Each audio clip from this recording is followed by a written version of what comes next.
Tidak ada area abu-abu dalam hal Marc Marquez. Apapun yang dia lakukan, dia selalu dibicarakan dengan sangat buruk atau sangat baik. Entah itu kecelakaan, comeback, podium, insiden, kemenangan, atau mengikuti kemudi, jejaring sosial dibanjiri dengan berbagai pendapat yang sangat berbeda. Entah pahlawan atau penjahat dalam olahraga seperti sepeda motor, di mana kesuksesan atau kegagalan hanya dipisahkan oleh tarikan napas. Hari ini kita telah menghayatinya lagi saat dia jatuh di urutan kedua. Sebuah hasil besar yang disia-siakan dalam hitungan milidetik. Dan opini publik benar-benar terpolarisasi karena Marc Marquez memang seperti itu. Dia mampu melakukan yang terbaik dan terburuk. Hal yang sama yang telah memberinya kesuksesan dan 8 gelar juara dunia membuatnya melakukan kesalahan di saat orang lain merasa puas. 95% dari grid MotoGP yang sudah termasuk pembalap terbaik di dunia akan puas dengan posisi kedua, tetapi dia memilih untuk mengambil risiko di mana orang lain tidak. Anda bisa melihat di TV bagaimana Ducati GP24 keluar dari tikungan dengan akselerasi yang lebih baik daripada GP23. Marc Marquez mengambil risiko saat mengerem untuk memangkas waktu dari Bagnaia dan Marc pada saat jatuh 93 lebih cepat di lintasan daripada mereka. Ia berhasil mengurangi jarak dari 1,8 menjadi 1,3 hanya dalam 2 lap dengan Bagnaia. Dan dia juga unggul beberapa detik dari pembalap GP23 berikutnya, Ducati dari Bezzecchi, pembalap yang finish ketiga di kejuaraan dunia musim lalu. Dengan Marc Marquez, tidak ada jalan tengah, jadi dia akan berada di puncak atau berakhir di gravel. Pintu besar atau ruang perawatan yang biasa mereka katakan di dunia balap, karena dia adalah hal yang paling dekat dengan hal itu di atas roda 2. Seperti yang dia akui sendiri di mikrofon DAZN, mereka setengah langkah di depan, dan di sprint saya memutuskan untuk mengambil risiko. Mencoba menebus setengah langkah itu untuk melihat apa yang terjadi, dan di lap-lap terakhir saya memutuskan untuk menyerang untuk melihat apakah saya bisa mengejar Bagnaia. Saya mengambil risiko terlalu banyak, tetapi juga sulit untuk mengontrol diri sendiri. Saya terlalu kuat, tetapi saya sangat senang dengan hari Sabtu saya.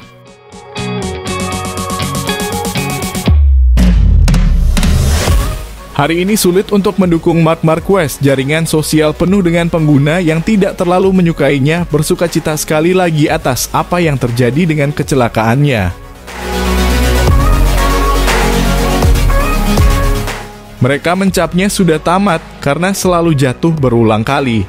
Mereka tidak menyadari betapa kita akan kehilangan tontonan yang luar biasa saat dia pensiun, seperti yang terjadi saat Valentino Rossi pergi.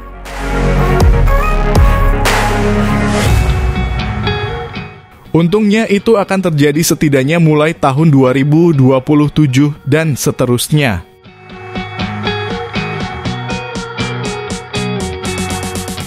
Mereka tidak menyadari bahwa hari ini dia melakukan perlawanan dengan motor yang jauh dari Ducati GP24, cukup untuk tidak bisa bertarung untuk kejuaraan dunia.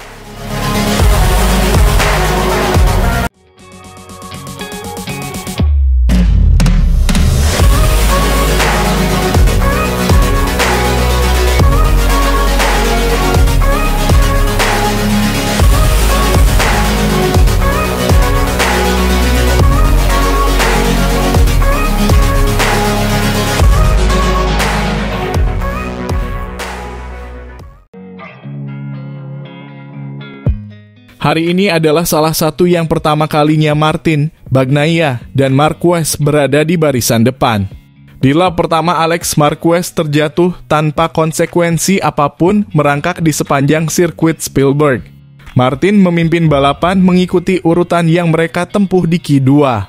Tak lama kemudian, pembalap asal Spanyol ini melakukan kesalahan kecil yang membuatnya kehilangan posisi pertama direbut oleh Pecco. Para pembalap juga harus berhati-hati dengan batas lintasan yang sangat penting di lintasan ini. Para steward menyelidiki panjang lintasan yang ditempuh Martin untuk melihat apakah ia dapat memanfaatkan waktu dengan mengurangi kecepatannya untuk melihat apakah penalti akan dijatuhkan atau tidak. Akhirnya mereka memutuskan bahwa Martin harus melakukan long lap karena ia tidak kehilangan waktu 1 detik pun di sektor tersebut ketika ia melakukan long lap. KTM saling berperang satu sama lain pada balapan pertama akhir pekan ini di sirkuit kandang mereka. Jadi ada beberapa yang masuk dalam 10 besar dan bertarung satu sama lain. Misalnya Binder yang menyalip Pol Espargar, yang berlaga di Grand Prix lain sebagai wild card. Namun tampaknya Aprilia mengalami kemerosotan sejak Silverstone dan di track ini mereka juga kesulitan untuk mencapai posisi terdepan. Stefan Bradl mengundurkan diri dan Lorenzo Savadori, pembalap penguji Honda dan Aprilia, juga ikut serta sebagai pembalap tamu. Penalti untuk Martin secara langsung menguntungkan Marc Marquez yang naik ke posisi kedua. Namun pembalap Prima Pramac ini hanya kehilangan 1 posisi karena ia berhasil mengungguli Alex yang berada di posisi keempat. Sementara itu Marc juga mendapat peringatan karena melanggar batas lintasan dan jarang sekali ada pembalap yang tidak mendapatkannya di lintasan ini. Marc Marquez berada di posisi kedua ketika ia terjatuh dan kehilangan bagian depan motornya saat mengerem. Hari Sabtu kelabu lainnya bagi pembalap Gresini yang telah beberapa kali terjatuh pada hari Sabtu dalam balapan sprint musim ini. Hal positifnya adalah besok akan ada lebih banyak poin dalam balapan, tetapi ini adalah kesalahan yang tidak akan pernah dimaafkan oleh seorang pembalap. Pembalap Cervera kembali ke pit box dan menjelaskan kepada timnya apa yang telah terjadi. Augusto Fernandez pensiun setelah juga menerima lap panjang, mungkin karena perasaan tidak enak pada motor Tech 3-nya. Balapan menjadi tenang setelah Marc terjatuh karena Pecco Bagnaia memimpin di posisi pertama dengan penuh percaya diri setelah mengambil alih posisi tersebut dari Jorge Martin. Pembalap Spanyol itu masih berada di urutan kedua meskipun ia harus menjalani hukuman penalti. Lap terakhir tidak terlalu ramai karena jarak antara Bagnaia dan Martin hanya 4 detik. Pada saat yang sama, Martin dan Alex terpisah lebih dari 3,5 detik. Dan pembalap Granollers itu dapat berkendara dengan tenang hingga bendera finish karena Enea Bastianini keempat mengejarnya dengan selisih lebih dari 2 detik.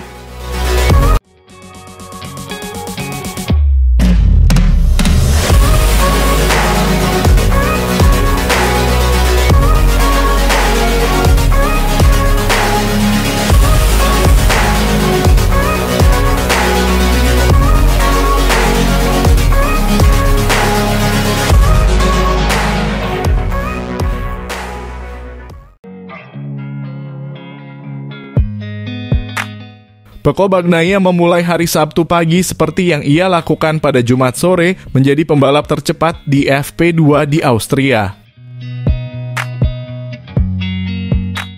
Pembalap Ducati ini mengalahkan Pol Espargaro yang harus menjalani Q1 bersama sesama pembalap Ducati, Pedro Acosta dan Jack Miller.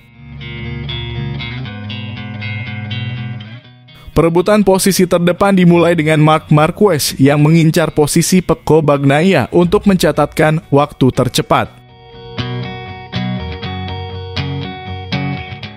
Pembalap Italia ini menjadi yang pertama mencatatkan waktu 1 menit 28,605, diikuti oleh pembalap Gresini dan KTM Jack Miller dan Brad Binder. Namun, catatan waktu terus membaik di awal Q2. Catatan waktu dimulai dengan Miguel Oliveira berada di posisi teratas di Q1. Kegembiraan pembalap asal Portugal ini tidak berlangsung lama dan ia segera disalip oleh rookie Pedro Acosta dan Fabio Quartararo. Tak lama kemudian, Jack Miller naik ke posisi kedua, membuat pembalap asal Prancis itu untuk sementara tidak mendapat tempat di Q2. Pada putaran kedua, Pol Espargaro yang memimpin. Para pembalap KTM bersaing ketat untuk memperebutkan tempat di sesi kualifikasi kedua, dengan Miller menyingkirkan Acosta dari posisi dua besar saat ia memimpin.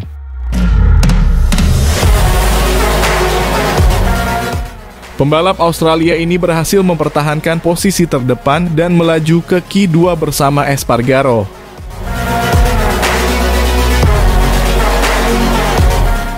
Bagnaia mengulangi posisi terdepan dengan catatan waktu 1 menit 28,142, mengalahkan catatan waktu yang ia raih pada hari Jumat.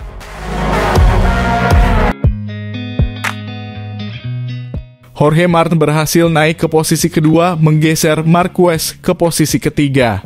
Sementara itu, Alex Espargaro berada di urutan kelima di trek yang menurut pengakuannya sendiri tidak terlalu ia kuasai. Dengan waktu yang stabil pada start kedua, Pol Espargaro merebut posisi dari saudaranya sesaat sebelum terjatuh.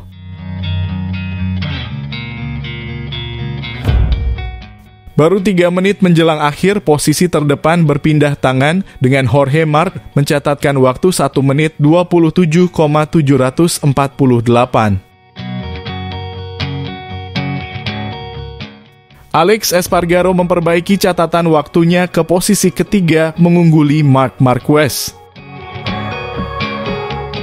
Namun pembalap Gresini itu membalas dan melengkapi barisan terdepan.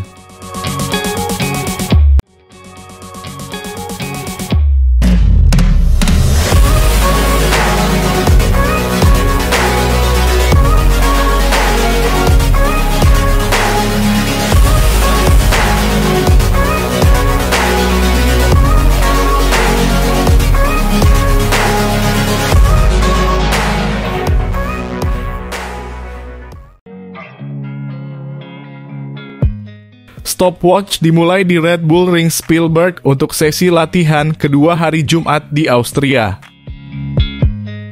Para pembalap MotoGP tampil habis-habisan di sesi ini, sesi yang menentukan siapa yang akan lolos dan siapa yang tidak ke Q2 pada hari Sabtu. Mereka tidak membuang-buang waktu untuk turun ke lintasan Austria. Jorge Martin mengalami masalah di awal keluar dari lintasan setelah menjadi yang tercepat pada Jumat pagi. Di sisi lain, Pecco Bagnaia yang memulai dengan baik sejak awal menempati posisi pertama di grid di depan Jack Miller. Beberapa lap kemudian calon rekan setimnya Marc Marquez mengambil alih posisi teratas darinya meskipun pembalap Italia itu menyelipnya lagi beberapa menit kemudian. Di pertengahan sesi, Marc Marquez harus keluar lintasan untuk menghindari kecelakaan dan kembali ke lintasan tak lama kemudian. Pedro Acosta kembali terjatuh dengan kecepatan tinggi di tikungan 9, tikungan yang sama di mana ia terjatuh di pagi hari. Pembalap ini segera bangkit dan kembali ke pit lane untuk mencari motor kedua. Marc Marquez merebut posisi kedua tak lama kemudian dengan catatan waktu 1 menit 29,280 detik dari Bagnaia yang masih tak terkalahkan. Marc Marquez juga berhasil memperbaiki catatan waktu Bagnaia untuk mendekati Martin dari posisi kedua. Alex Espargaro juga tiba setelah sesi yang kurang memuaskan untuk menempati posisi ketiga di depan Franco Morbidelli dan Marco Bezzecchi.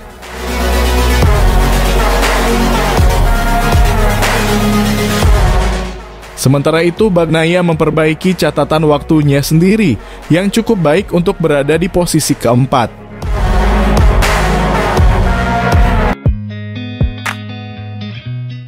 Marc Marquez memimpin dengan selisih hanya 1/1000 detik dari Jorge Martin saat 2 menit terakhir latihan di Austria berlangsung.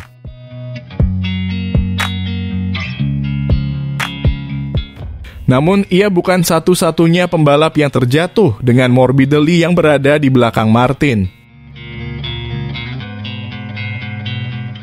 Pembalap Italia itu menyalip pembalap Spanyol itu di puncak catatan waktu, menggeser Marquez ke posisi ketiga.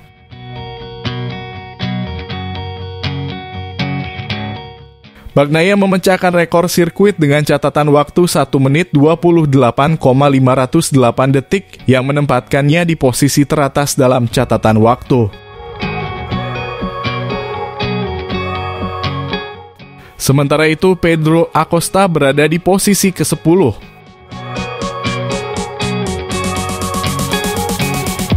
Kecelakaan yang dialami Enea Bastianini di detik-detik terakhir balapan di sektor 1 mengondisikan putaran para pembalap terakhir di lintasan.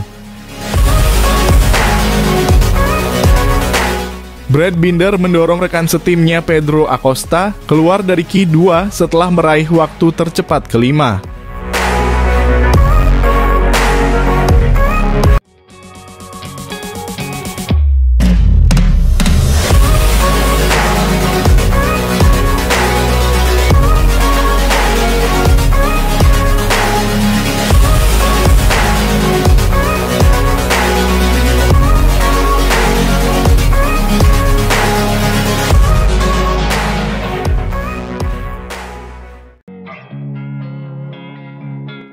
Jorge Martin jadi yang tercepat di sesi latihan bebas pertama FP1 MotoGP Austria 2024, Jumat 16 Agustus. Sedangkan Marc Marquez duduk di peringkat 18. Saat sesi FP1 tersisa 10 menit, Franco Morbidelli masih jadi yang terbaik dengan catatan waktu 1 menit 29.872 detik. Di bawah Morbidelli terdapat Pol Espargaro, Pecco Bagnaia, Jorge Martin, dan Brad Binder. Di saat FP1 MotoGP Austria tersisa 4 menit, Jorge Martin menggusur catatan waktu Morbidelli. Jorge Martin membukukan 1 menit 29.654. Saat Pedro Acosta berusaha bisa mencatat waktu terbaik, ia malah terjatuh saat melintas di tikungan 2. Tak lama kemudian, Pedro Acosta kembali terjatuh, kali ini di tikungan keempat. Kecelakaan kedua yang dialami Pedro Acosta lebih parah dibandingkan pertama. Motor Pedro Acosta hancur di beberapa bagian dan serpihan motornya tertinggal di lintasan. Hal itu yang membuat red flag dikibarkan. Tak lama berselang, balapan kembali dilanjutkan setelah trek dinyatakan bersih. Pembalap kembali berusaha mencatat waktu terbaik. Marc Marquez sempat melesat ke posisi 8 di akhir sesi latihan bebas, namun catatan waktu miliknya tak dihitung dan ia harus puas duduk posisi 18. Sebelum red flag dikibarkan, catatan Marc Marquez bahkan tak masuk jajaran 20 besar. Jorge Martin saat ini jadi pemuncak klasemen MotoGP 2024 dengan nilai 241 poin. Jorge Martin hanya unggul 3 angka dari Pecco Bagnaia yang ada di posisi kedua. Enea Bastianini, Marc Marquez, dan Maverick Vinales menyusul di belakang sekaligus melengkapi formasi 5 besar.